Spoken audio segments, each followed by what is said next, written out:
There's a common misconception about Islam held by Muslims, unfortunately, and also non-Muslims, which is that Muslims are not allowed to have friends or have close relationships or intimate relationships with non-Muslims or people of other faiths.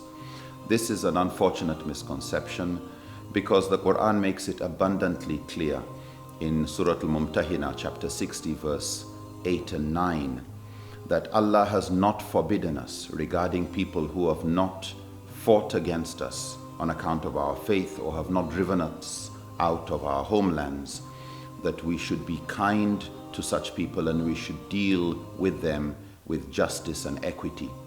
Allah loves those who deal with equity.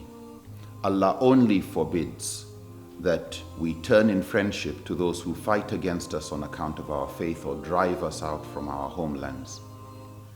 It is those who turn to such people in friendship that are wrongdoers. This verse makes it abundantly clear that we are not prohibited from dealing with non-Muslims with bir, the Arabic word for goodness in the holistic sense of the term. This is the same word used to describe the kind of goodness we should show our parents, and also with justice, with fairness. We should be fair in our treatment of others.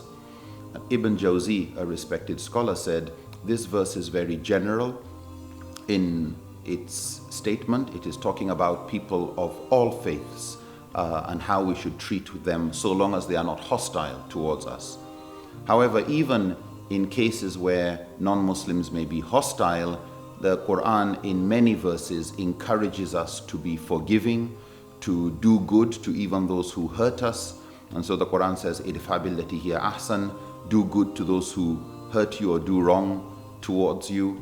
We have also the fact that the Qur'an tells us, even when we come to discussions about religion or anything with non-Muslims, that we should not, when dealing with people of earlier revelation, a common term used in the Qur'an for Jews and Christians and people of earlier or other scriptures, that we should not discuss issues in heated ways. We shouldn't have animosity. We should argue with people in the best and in the kindest manners. In fact, it says, وَلَا تُجَادِلُوا أَهْلَ الْكِتَابِ إِلَّا بِالَّتِي هِيَ أَحْسَنُ.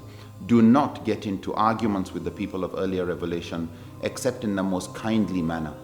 The fact also that the Qur'an and the Sunnah permit a Muslim to be married to a Jewish or a Christian lady, for example, and the Qur'an describes the level or the quality of such relationships within marriage as being characterized by sakina or tranquility, with mawadda and rahmah, with love and compassion, makes it therefore very clear that in spite of the difference in the faith between a Muslim and his Christian wife, for example, that a Muslim is allowed to have the closest level of intimacy in spite of the difference of faith. So the difference of faith is not an obstacle to friendship.